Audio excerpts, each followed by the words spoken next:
Hello, ladies and gentlemen. Welcome back to another episode here on African Confessions. The following story that you're going to be listening to, it was sent to me by one of our dear sister.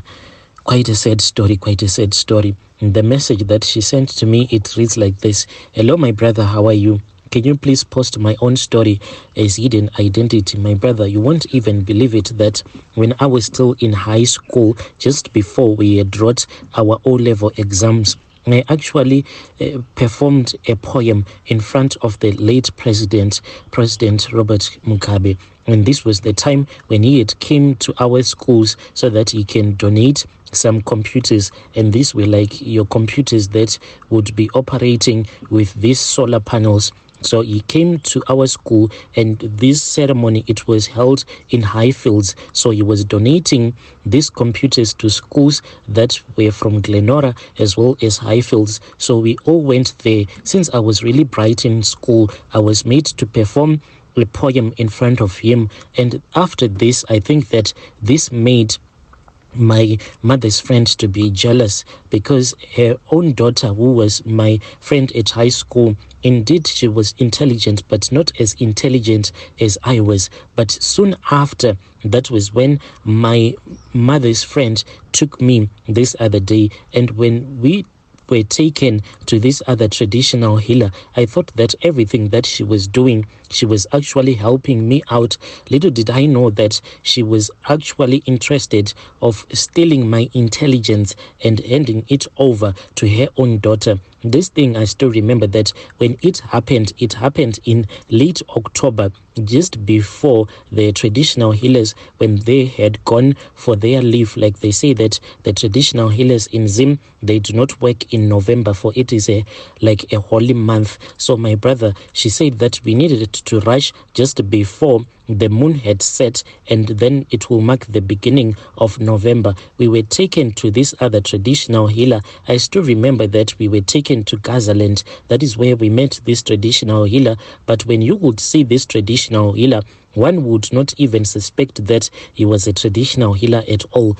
This man, he then got into the car, and when he got into the car, then my mother's friend, she drove. So it was me, my friend, her mother, as well as that traditional healer. We drove for a very long distance, and I didn't even know where we were headed to. So when I heard that story about that man who went to those mountains that are in Koromonzi, I felt my heart skipping a bit, because we went close to that place, but not really close. We were just traveling around. We were just traveling along the Koromonzi road, and when we arrived at this other place, where it was almost in the middle of nowhere, that was when the traditional healer directed my friend's mother to park her car. She then parked the car by the side of the road. Then we started to walk. We walked, my brother, as we were headed for this other hill. And when we were in that hill, I then saw that the place where we were, it was a sacred place,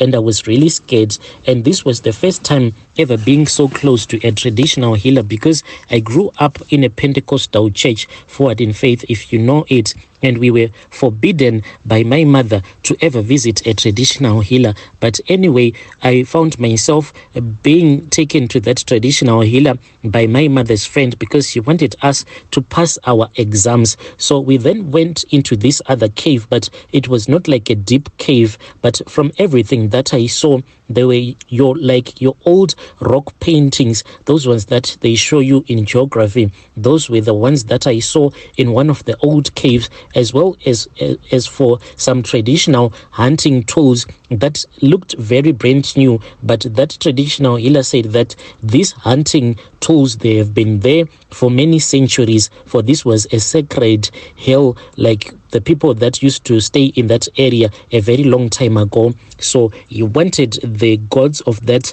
hill to bless me and my friend, so that we can actually pass our O-level exams. So that was fine with me, my brother. We were then made to kneel before him. Then my mother's friend, she was also kneeling right next to her own daughter. But everything that was being done, it was as if I was under a spell, because my own mother, she was supposed to be there.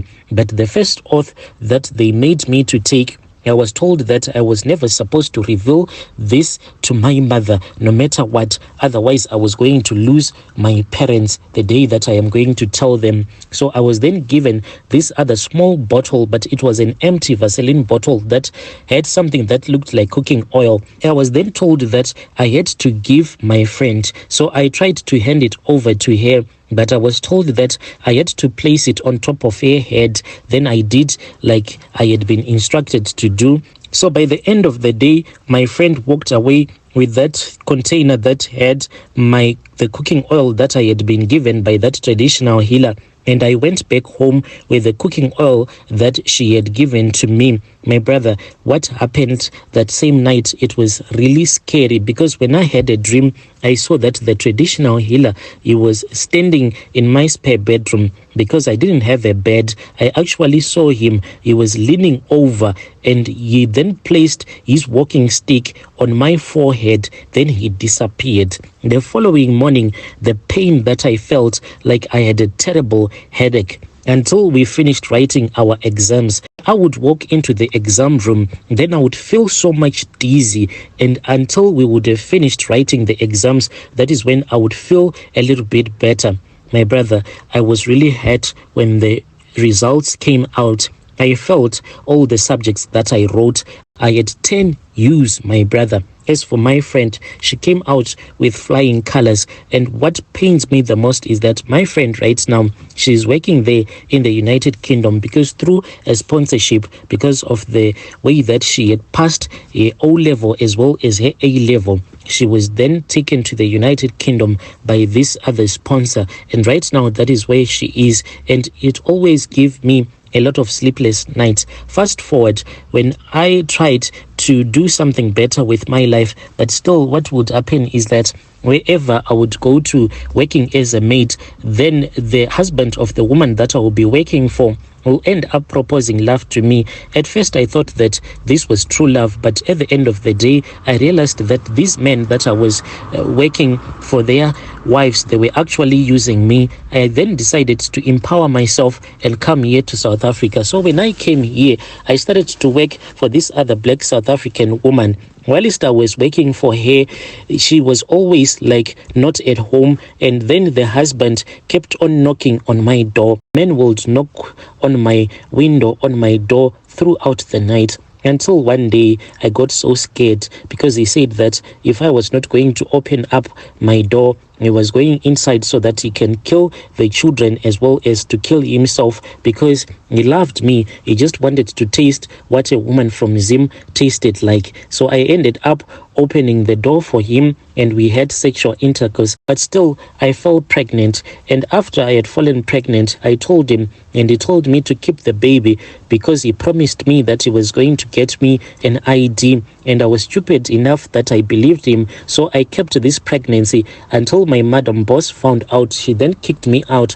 The guy, he kept on looking after me, but all his promises were just fake. There was nothing like that, because the guy, he was already legally married to his wife, so they needed to divorce first. When I said, can you please divorce your wife so that I can be legally in this country, he then said it was impossible, because he was going to lose out when they would have their divorce settled. And he said that he was not willing to do that sacrifice for me. So that is how he dumped me. And from there on, I started working again, and that same situation happened. So now I have 2 kids with 2 South African men, and these men, the problem is that they were my former bosses. So they do whatever that they want with me. Whenever I just don't have any money, when I ask for money for them, then they will say, okay, I am going to come and give you. But before, they would have given me the money for groceries, or then they will say, sleep with me because we had a child together, so I am still your husband.